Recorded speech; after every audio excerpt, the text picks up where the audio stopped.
Sejam todos bem-vindos novamente ao nosso curso Teoria do Estado Moderno e Contemporâneo.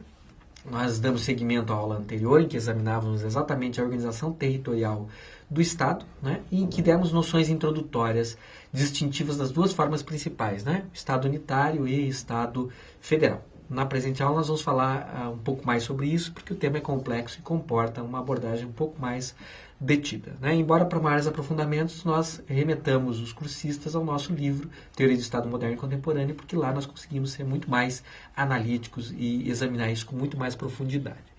O Estado unitário, como nós vimos na aula anterior, ele é marcado por uma concentração do poder político. Normalmente se entende que no Estado unitário não há possibilidade de descentralização política.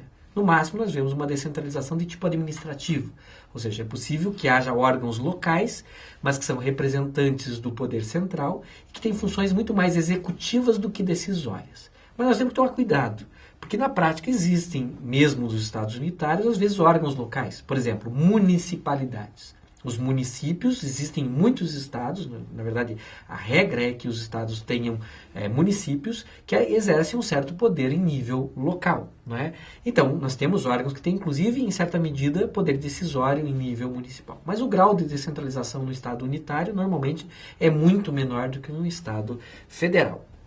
De outro lado, nós temos que lembrar que existem diferentes tipos de estados unitários, como nós já falamos na aula passada. E aqui, dois tipos são principais.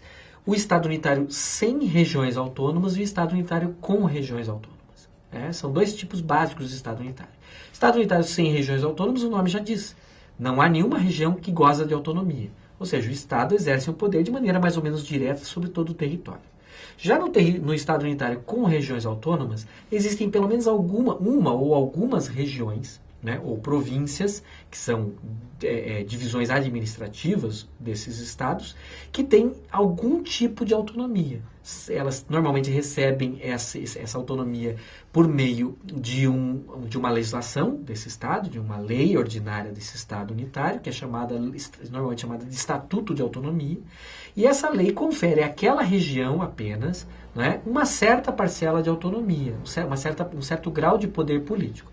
Autonomia não é soberania, né? A província é subordinada ao Estado unitário, ela não tem direito de secessão, ela não pode deixar o Estado unitário, ela pode ter essa autonomia suprimida, exatamente por se tratar de um Estado unitário, mas ela tem, ocasionalmente, em função de alguma circunstância política, um certo grau de poder político. Essa autonomia é reconhecida por uma lei chamada Estatuto de Autonomia. Então não é raro que existam estados como a Espanha, como a Itália, que têm regiões como a Catalunha ou regiões como a Sicília que são dotadas de autonomia. Existe uma lei que prevê autonomia, que prevê órgãos específicos dessas regiões, que prevê que certas matérias vão ser regidas por leis dessas regiões e assim por diante.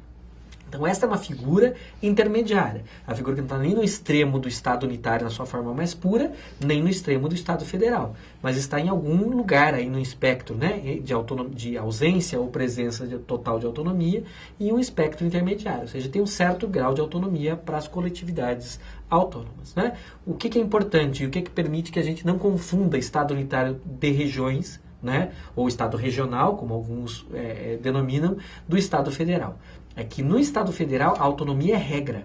Todos os entes federativos, todas as coletividades territoriais, normalmente chamadas de Estado, gozam de autonomia. Normalmente essa autonomia é prevista na própria Constituição, essa autonomia não pode ser suprimida e assim por diante. Então no Estado federal a autonomia é regra. Aqui no Estado unitário a autonomia é exceção. Não são todas as províncias ou regiões que têm autonomia. Algumas podem ter essa autonomia conferida. Normalmente ela é conferida por lei infraconstitucional e ela pode ser, portanto, revogada, não é? Então, nós temos algumas diferenças que são diferenças importantes que permitem distinguir o Estado unitário regional do Estado federal. O Estado federal, ele também como nós já vimos, marcado por uma série de características.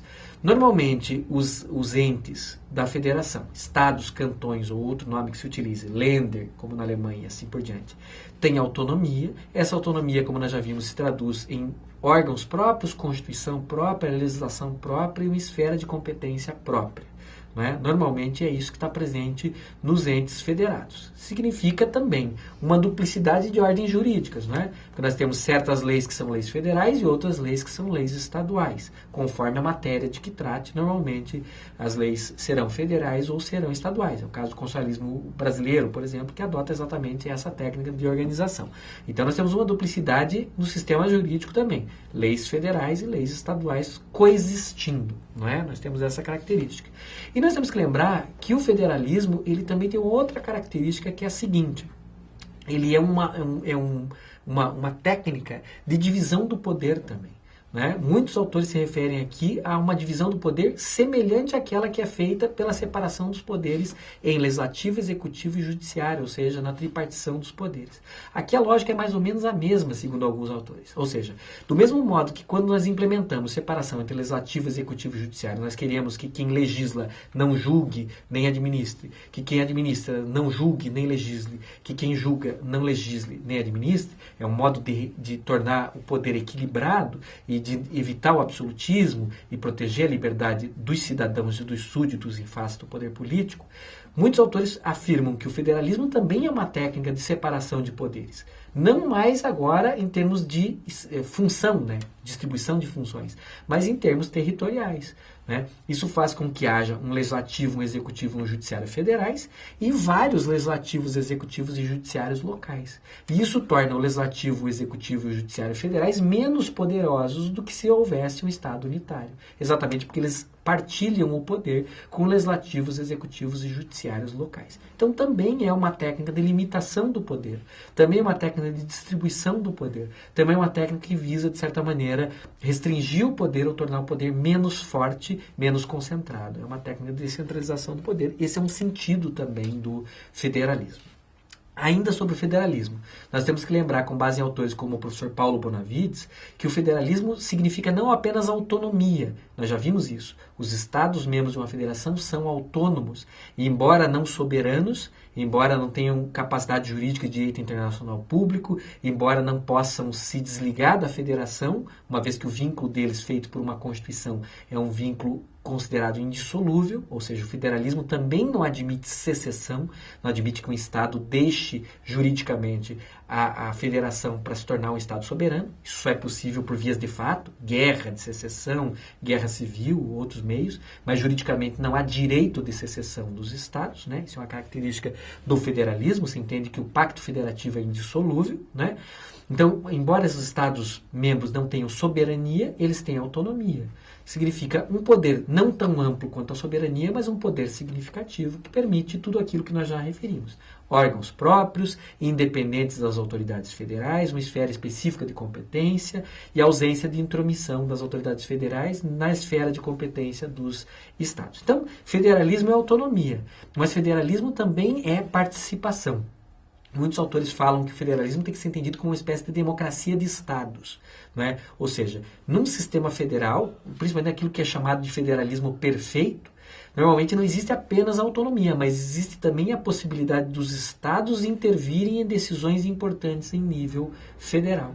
Isso significa que tem que haver meios que promovam a participação dos Estados em decisões federais importantes, como, por exemplo, na modificação da Constituição, na declaração de guerra, na celebração de paz, na nomeação de certas autoridades, e assim por diante, no processo legislativo. E diferentes estados federais promovem diferentes medidas para fazer isso. O Senado, por exemplo, em estados federais, normalmente é visto como a casa do legislativo. Os legislativos bicamerais, né, que adotam duas casas, tem às vezes uma Câmara de Deputados, ou uma Assembleia e um Senado. E esse Senado muitas vezes é entendido como Assembleia de Representação dos Estados. Por isso que muitos autores falam em federalismo como democracia de Estados, porque os Estados também têm que fazer parte da democracia e tomar parte nessas decisões importantes. Então, se nós temos bicameralismo no Estado federal e o Senado é visto como casa de representação dos Estados, essa é uma expressão da chamada lei de participação de que fala o professor Paulo Bonavides, né, com base em outros autores que afirmam que federalismo é autonomia, mas também é participação. Ou seja, o Senado intervém aqui em todo o processo legislativo federal, inclusive na aprovação de emendas à Constituição.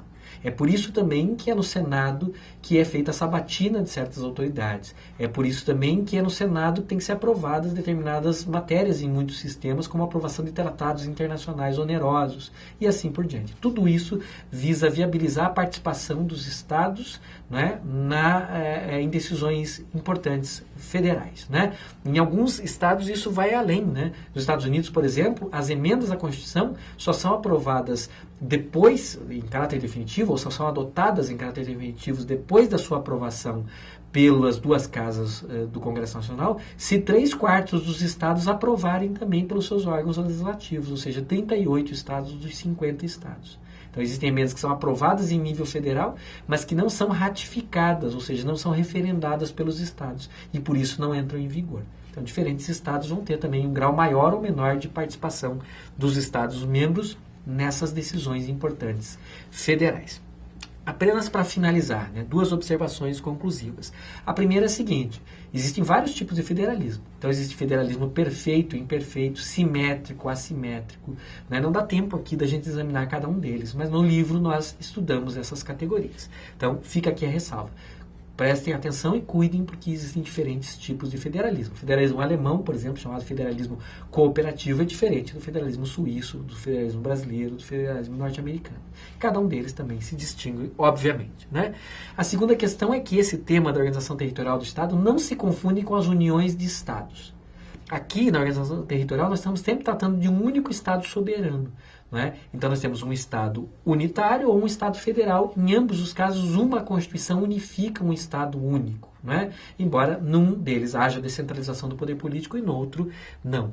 As uniões de Estados são outra coisa. As confederações, ou as uniões pessoais, ou as uniões reais, são uniões baseadas ou no direito internacional, em tratados internacionais, como as confederações, e, portanto, elas são passíveis de serem desfeitas, existe direito de secessão, ou baseadas em outras circunstâncias, como, por exemplo, regras de sucessão ao trono, que, por vezes, acidentalmente levam o mesmo monarca a ocupar 2 tronos, de 2 estados diferentes, mas estados esses que não se unificam por conta disso, apenas que acidentalmente têm o mesmo monarca. São as chamadas uniões pessoais, que são distintas ainda das uniões reais, que são já uma integração dos estados, né? Normalmente de monarquias. Então, tomem cuidado, porque existem temas aqui afins também, que são esses temas das uniões de estados, que não se confundem com a organização territorial do Estado, mas têm relação com a organização territorial do Estado. Também não será possível aqui nas videoaulas explorar esse tema em profundidade, mas remetemos vocês ao livro do curso, ok? Obrigado, um bom estudo para vocês e nos vemos na próxima aula.